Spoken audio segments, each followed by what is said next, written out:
Welcome back to the 2 Months Hockey Podcast presented by Kentwood Ford here in Alberta. I am your host, Joshua Marshall, and we have a great guest joining us early this morning here on Friday. We have Darren Dreger from TSN Hockey and the Ran Jags Hockey Podcast. Dregs, how's it going? Yeah, I'm doing okay, man. How are you? Just kind of gearing up, right? I mean, Yeah, it's you get through the trade deadline of March 7th, and as Bob McKenzie used to refer to the rest of March as mail it in March. It didn't feel like we were able to entirely mail it in because of all the stories that we were following and whatnot. yeah, no, for So sure. it's been a busy run, and here we are on the cusp of the Stanley Cup playoffs. So it's exciting. Yeah, there's a lot of great storylines going in, and we'll start off with the Winnipeg Jets because I think I listened to Ray and Dregs last week and the week before that is a series that you'll be covering with TSN, and that big win last night over the Dallas Stars and a convincing win, and not shocking, they're just continuing to roll the way they are.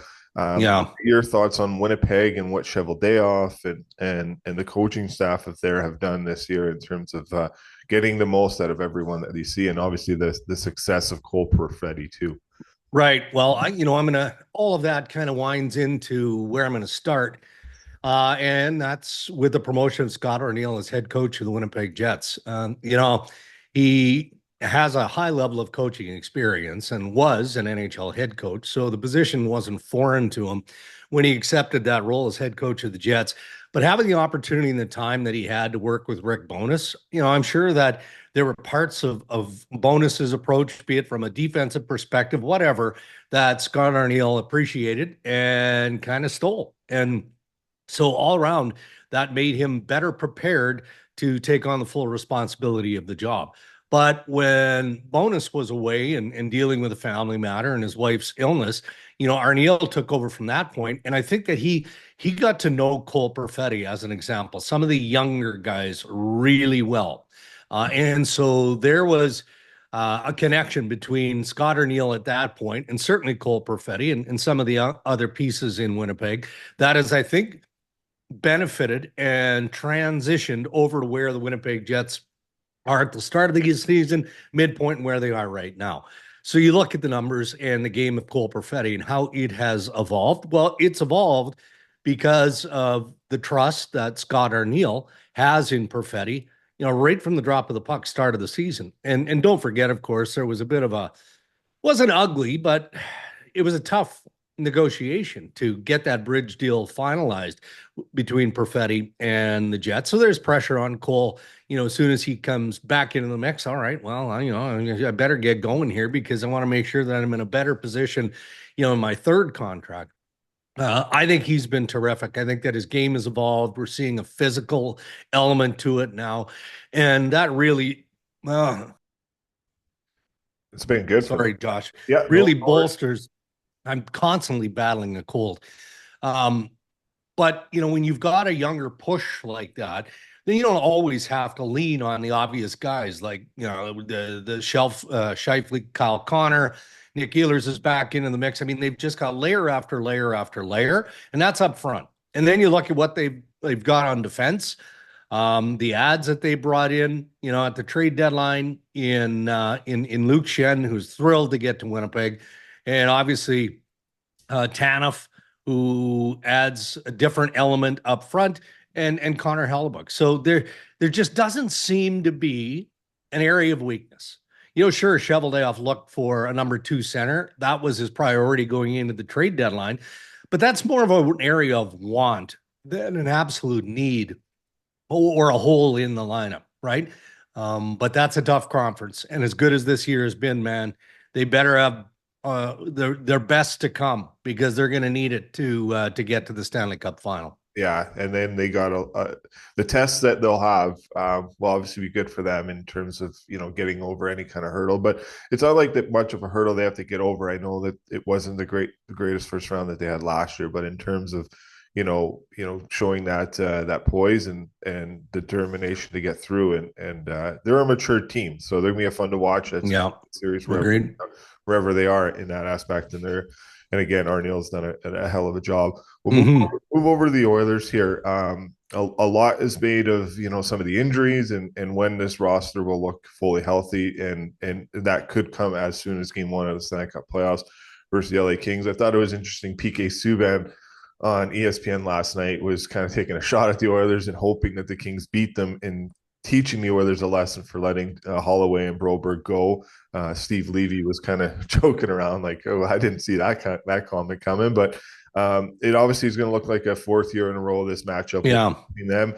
Opposite thing is the Kings will have home ice. It's looking like. What's your thoughts on this series, and then what the Oilers could look like come Game 1 of the playoffs in terms of all the injuries that they have and Yeah. where there that sits? Well, I mean, if we start with the injuries for the Oilers, the expectation is they're going to be healthy. So it depends on who we're talking about here. I mean, I'd put a big question mark beside Trent Frederick. We know with the high ankle sprain that stuff takes a long time. And then we look back to last weekend.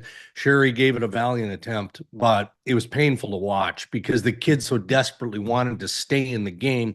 He just wasn't physically able to, right? So it's impossible, Josh, to say that he's going to be ready for Game 1.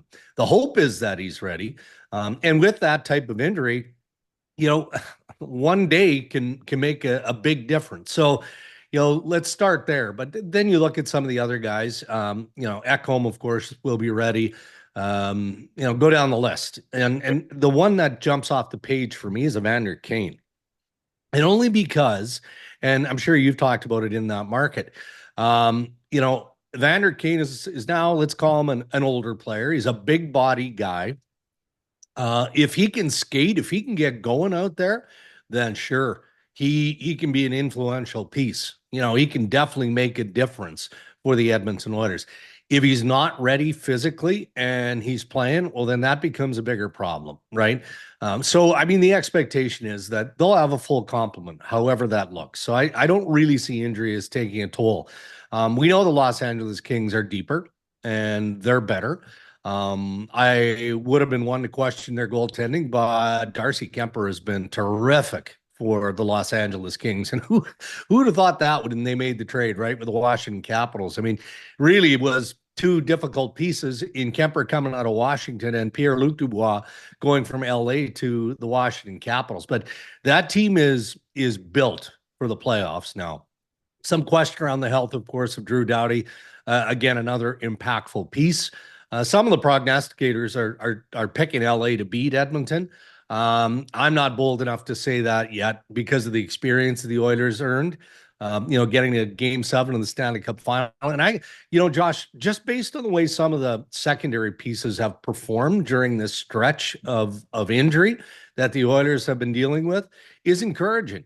I mean, Connor Brown scores two big goals the other night as McDavid comes back from missing 8 games because of injury.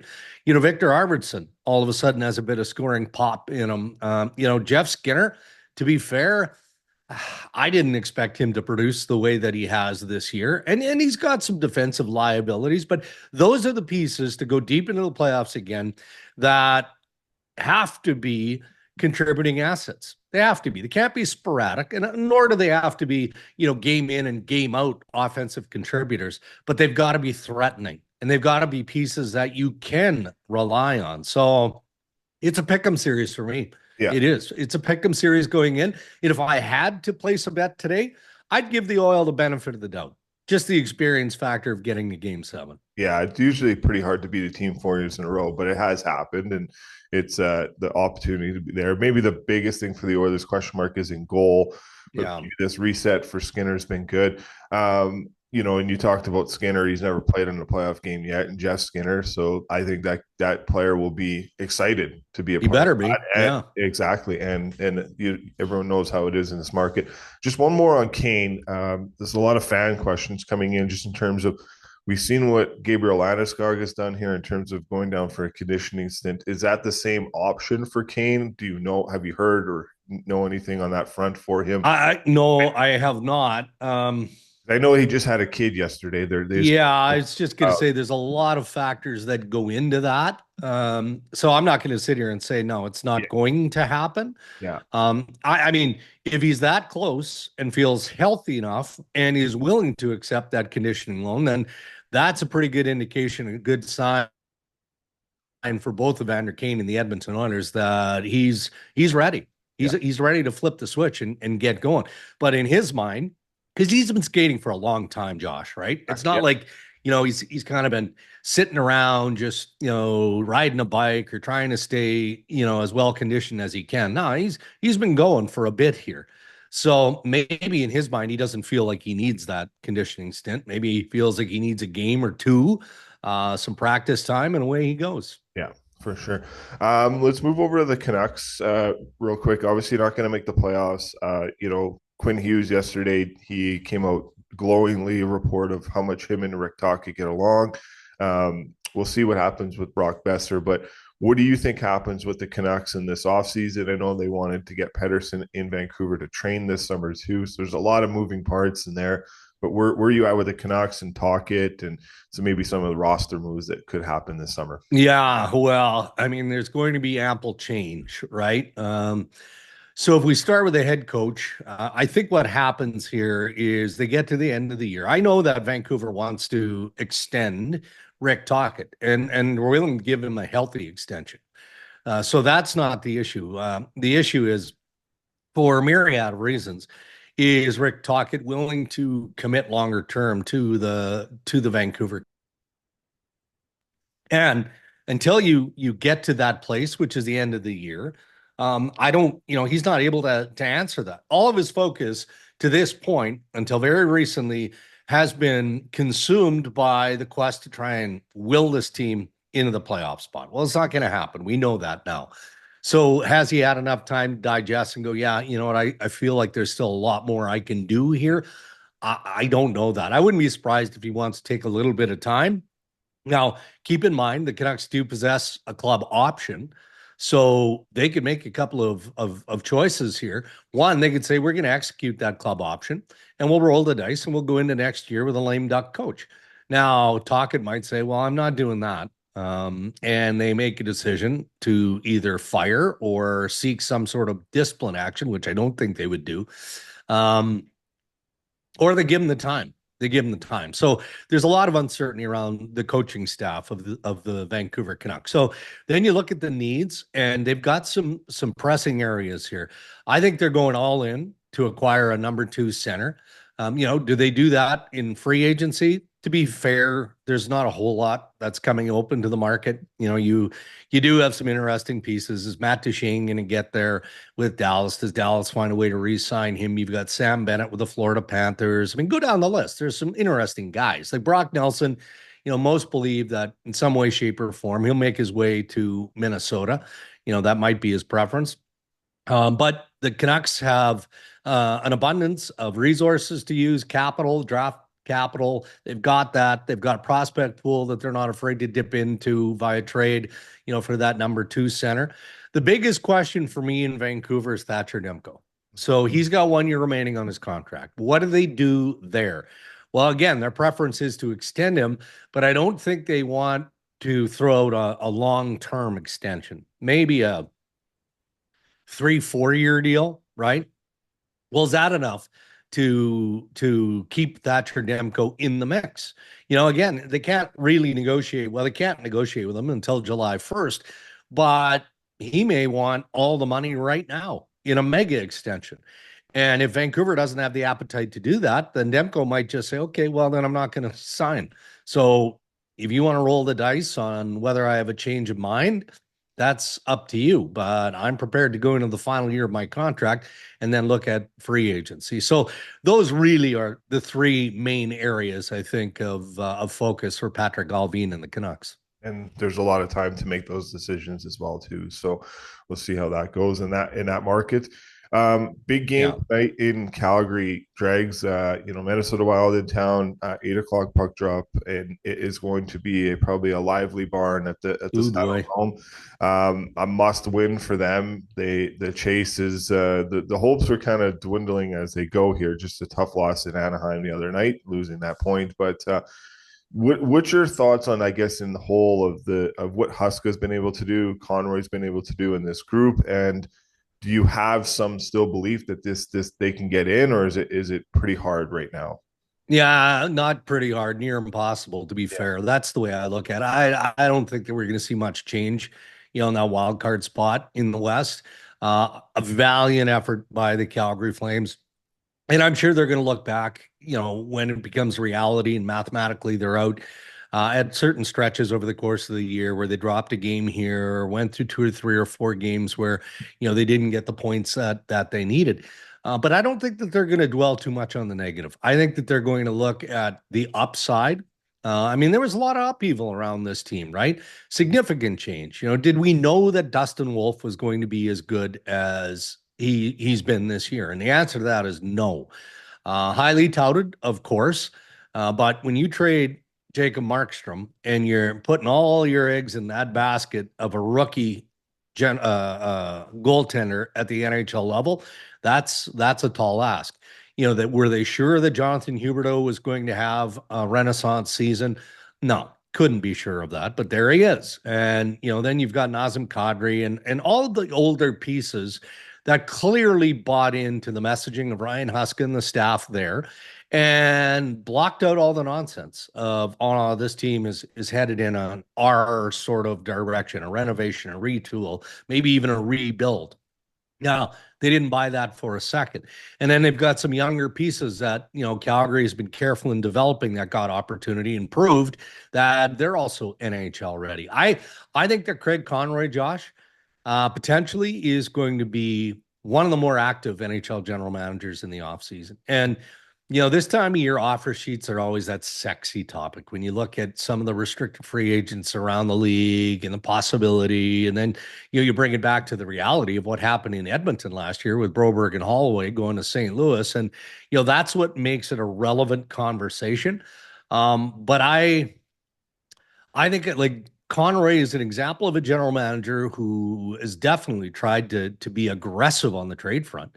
He pulled off that trade with the Philadelphia Flyers, acquiring Frost and Farabee, was constantly having conversation with Kevin Adams in Buffalo about Dylan Cousins, and just, obviously couldn't get it to work. Dylan Cousins ends up in Ottawa. So could Conroy be a guy that, looks at that offer sheet path, and who might he be focusing on, right? So I think it's going to be a real cool year for the Calgary Flames this offseason. I do. Yeah, yeah, and I think what's going through this year will help them going years forward in terms of just that maturity part of learning how to win and getting this close. So I agree there. We'll see what happens down the stretch here. Not a lot of hockey left, and it's hard to make up 5 points in January, let alone the last week of the season. Agreed. So Yeah. it's going to be tough. Get your thoughts on what a good friend of yours, Dave Poulin, and obviously Steve Staios have done in Ottawa. They made the playoffs. It'll be great to see playoff hockey back in the nation's Yeah. capital. What's your thoughts on what they've been able to do in that group as well? Well, they've done a masterful job of surrounding their young core of talent. That's what they've done there. And there's always speculation around the future of Brady Tkachuk, obviously the captain of the Ottawa Senators, and whether he's going to stay long term and all of that. I mean, he still has a hefty contract, so it's not like he's going anywhere anytime soon. But the messaging that I get out of Ottawa is that Brady has been and will be the focal point. So let's make sure that we surround him with all the pieces that are needed to be a top contending team. And that's what Steve Staios and company did and have done in Ottawa. And you look at arguably the two most significant ads, Linus Ullmark being one during the Stanley Cup final last year. We, again, read and were part of the speculation, weren't convinced that they were going to be able to execute it the way that they did, and yet they did. And Linus Ullmark in the second half of the season, coming out of the Four Nations, has been lights out good. And then, the Dylan Cousins trade, which I alluded to earlier, yeah, they gave up some good pieces, Josh Norris included, but Dylan Cousins was ripe. Like he was ready for a change of scenery. And now we're seeing the player in Ottawa that Buffalo was hoping was going to emerge on a consistent basis. And that's just a couple of the moves that Steos has made. You can go down the list when you look at that roster. I see Nick Cousins is back into the fold. I mean, that's going to feel like a major trade, Josh, when this guy is good to go. David Perron missed a tremendous amount, for injury reasons, family reasons, all of that. Don't underestimate the presence of Perron and what he provides on and off the ice, again, to Brady Tkachuk and that younger group. So, you know, we're not certain yet who Ottawa is going to match up against in the Stanley Cup final, or hold on a sec, in the first round of the Stanley Cup playoffs. But I could definitely see the Ottawa Senators going deeper than some people would expect. Yeah, they're new to the playoff run. They're new, but the way this team is built and the way that they play under Travis Green, who I didn't overlook, this guy's a hell of a coach. They're the complete package. They are may not quite be ready. They're still a little green in certain areas, but I wouldn't be surprised if they win a couple of rounds. Yeah, yeah. What a coach Greener is, and great to see him back. And he is a friend of your Ray and Drake's podcast as well too. So some great interviews he's done there. Two more before we get you out. The Habs Yeah. have done a great job here and coming out of the Four Nations in a positive Yeah. way. The maturity level with St. Louis and Kent Hughes have done in terms of putting a good roster together. But it's the work that the players are doing on the ice too, and it's Yeah. a mix of Yeah. young and old dregs. Yeah, it is. Um, you know, the Montreal Canadiens have just methodically embraced the rebuild and they've stayed to script. Sure, they've added some pieces, Carrier around the midpoint in the trade with Nashville, which doesn't get enough credit, to be fair. I think of Patrick Laine. I didn't think that Patrick Laine would step into the Montreal Canadiens lineup and be as good as he's been. A lot of that's power play, which they expected coming in, but the adversity that he faced with the injury, and then he comes back. It's almost like he's feeding off the energy of that market, right? So, there were some things that have been done that were a bit unexpected, but they really haven't gone after their youth or chased anything flashy because of the success story that they are this year. No, I mean they stayed true to that script. So it's cool that they've it looks like they're going to lock down a playoff spot. As we're having the conversation, it's still a bit open, right? Similar to Calgary, I guess. But in this case, it looks like Montreal is going to lock that down. Now you've got Ivan Demidov coming into the equation. So I don't know if you were following the live stream Oh, I was going on to get to it, Thursday but I night. saw your tweet underneath it. So, Wow. I mean, I love the excitement level around this kid. I do. And I know he's a top prospect, and I do yeah, expect that he's going to be a real good NHL player, but he's 19 years old. yeah, And this team has done really good things this year. So let's just allow this kid to breathe a little bit. I get the hype around him. I understand it. yeah. And yeah, I mean, Canadians fans are just looking for another injection. They've got a ton to cheer about, Oh yeah. but they just want a bit more, and they're going to get that in Demidov. But I'm going to manage my expectations of what this young man is going to be able to do. The Continental Hockey League, Josh, as you know, is not the NHL. They No don't have the same level of pace. They don't have the same level of physicality, the same level of defensive structure, and all of that. coaching. So Yeah. there, yeah, all of it. So I think there's potential of Demidov having some influence and impact. I often use those words individually. Um, but I also look around that Montreal dressing room and I see how careful they were with Slavkovsky and some of the other younger talent that are now bona fide NHL difference makers. Well, it takes time to get to that place, but it's still a fun story. And again, the hype train is just amped up in Montreal. So we'll see. I mean, the talk is that he could play as early as Monday against the Chicago Blackhawks, and you know, jerseys are like I think they're sold out of Demidov sweaters. It sounds like they're ratcheting up ticket prices. That for sure will be a sellout. So, I mean, just go down the list. But it all does kind of get put into one pot, beginning to end, of the Montreal Canadiens having what is close to being a dream season. You know, they knew that they had to nibble around the playoffs, but to lock down the playoffs and then to get the added bonus of, you know, this top kid pick in one of the top picks, fifth overall, in Demidov coming over and under contract. It's been a heck of a ride in Montreal. Yeah, it's fun to see. It's a fun to see the thing. All right, let's finish up on the Leafs this real quick, and you know, Berube's done a really good job here with this Yeah. team, and I think the moves that Tree made at the deadline have helped them out, and you know, it looks like the Carlo and Riley pairing looks good. We'll see Yeah. the health of some other players in camp and McCabe and whatnot. But your thoughts on the Leafs and how important, you know, some success here in the first round of the playoffs and further on is for the future of some of the Yeah. players too. Well, I would say it's crucial, right? I mean, they can't be a one and done. That can't happen, or you are going to see some changes here. Now you'll see roster change. Could you see something beyond that? Maybe. I doubt it. I mean, Brad Treliving has done a real nice job. Craig Berube is a decorated NHL coach. Those men aren't going anywhere. And I mean, in fairness, you know, Treliving's fingerprints are now on the Toronto Maple Leafs, but it took a while to get there, you know. So he's got more work to do, and he's going to do that in the offseason. But look at what that offseason is, Josh. It starts with Mitch Marner. Yep. You know, if Marner walks to free agency, there's nothing you can do about that. So you take the money that you were, you know, ready to invest in Marner at $13+ million per year, and you spend it on somebody else. And chances are that's a couple of players, right? Is it Sam Bennett? If you can get him as a free agent, maybe. And maybe whatever Bennett gets, you know, you slide over into John Tavares and you re-up him. You know, the cap is going up. And then on top of that, you've got to wrestle with Matthew Knies. And, you know, Matthew Knies is a restricted free agent. Um, he's staying in Toronto. He will be a Maple Leaf next year. We talked about this a little bit earlier. I get the offer sheet speculation around him and around other players in the NHL, but come on. I mean, the Maple Leafs, they're going to match if there is an offer sheet.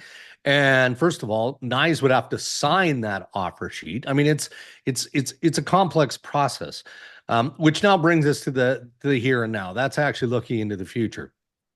This week, I think, provided a good cross section of where Toronto is.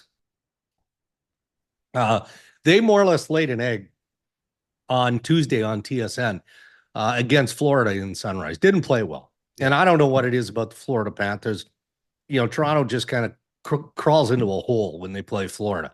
You know, there were stretches of that game where the Panthers were dominant, absolutely dominant. Oh yeah. And even Matthew Knies talked about they played soft that night. Well, Wednesday isn't a pushover game in Tampa Bay, but Toronto is lights out good. And Matthew Knies, you know, probably didn't want to use the word he used. Soft is a tough word in the National Hockey League, but he used it Tuesday night to describe his team. And then he bounces back with the big boys, Matthews and Marner, and has the hat trick, right? So if Toronto can play the game that they played Wednesday against Tampa Bay, and they're going to have to play that in every series that they play, then I'm comfortable in saying they're a top contender. I think their goaltending is good enough. You talked about Carlo. I think that he's stabilized Morgan Riley, made Morgan Riley better. So they're going to get healthy in the near future here. They have the pieces to be a top contending team in the East. They absolutely do. If they play the way they played Wednesday, then yep, they'll win the first round, might get to the Eastern Conference Final. If they play the way they did against Florida on Tuesday, then there's disappointment and change coming. Yeah. Yeah, it'll be a fun thing to see, and to kind of go back earlier in the pod in terms of some of the players we've seen go back to markets. You know, it's cool to see Kemper back in LA. It's cool to see Lars Eller back in Washington and Tanev back in Winnipeg. So maybe this is somewhat of a trend in the National Hockey League at times, because it is somewhat of a copycat. Yeah, league. But you know, in terms of saying that, it's the success that they brought going back to the team that they were originally with at times. So yeah. It'll be a fun playoffs, Dregs. It'll be a fun last couple days before the regular season ends into the playoffs. And all the best in the playoffs. We'll catch up with you sometime in the playoffs, but all the best and enjoy. And we Yeah. love those the meat cooker that you keep throwing out there on social media. So Oh, hold on. It's not just the smoker and the barbecue, buddy. I just bought a new meat slicer about 2, 3 weeks ago. Oh, fabulous. it looked You good know, with the the turkey. smoked turkey comes off of Pit Boss. You let it cool down overnight, and then you just make beautiful, thinly shaved turkey slices. Doesn't get any better. No, it sure doesn't. Well, enjoy, Dregs. We'll catch up with you soon. Thanks again. All right, Josh, thank you.